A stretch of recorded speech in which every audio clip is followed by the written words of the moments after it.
సామాజిక న్యాయం కోసం, సమానత్వం కోసం, అట్టడుగు స్థాయి ఉన్నటువంటి వర్గాల కోసం నిరంతరం పోరాడినటువంటి వ్యక్తి డాక్టర్ బిఆర్ అంబేద్కర్ గారు.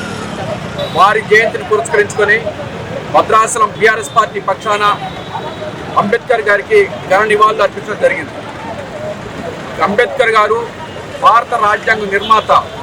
భారతదేశంలో ఉన్నటువంటి అట్టడుగు స్థాయి వర్గాలందరికీ కూడా సమానత్వం, సామాజిక న్యాయం కోసం పోరాటం చేశారు. వారిని ఈరోజు స్మరించుకుంటూ దేశంలో ఉన్నటువంటి అన్ని వర్గాల ప్రజలు రాజ్యాంగంలో ఏదైతే పొందుపరిచారో ఆ స్థాయిలో ఈరోజు వారినందరూ కూడా స్మరించుకోవాల్సిన అవసరం ఉంది. ఎందుకంటే రాజ్యాంగంలో ఏదైతే ఉందో వాటినన్నిటి కూడా అన్ని రాజకీయ పార్టీలు సమతుల్యంగా పరిపాలన చేయాలి, అన్ని వర్గాల ప్రజలకు అందించాలి.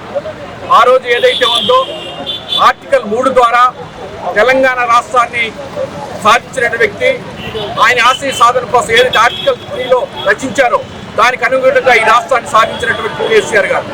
కేసీఆర్ గారి నాయకత్వంలో తెలంగాణ రాష్ట్ర తొలి ముఖ్యమంత్రిగా బడుగు బలహీన వర్గాల కోసం, దళితులకి ఏకైక ముఖ్యమంత్రిగా, దళితుల కోసం దళిత బంధు ఇచ్చినటువంటి ముఖ్యమంత్రి కేసీఆర్ గారు ఆనాడు. అది భారత రాజ్యాంగం నిర్మించిన ఆర్టికల్ ప్రకారంగా ఆనాడు కేసీఆర్ గారు దాన్ని అమలు చేయడం జరిగింది.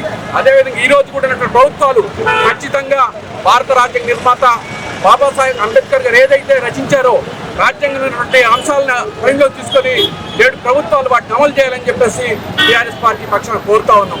సోదరులారు అందరూ కూడా బాబాసాహెబ్ అంబేద్కర్ గారి ఆశయ సాధన కోసం పనిచేయాలని చెప్పేసి టీఆర్ఎస్ పార్టీ పక్షాన కోరుతున్నాం. జై తెలంగాణ.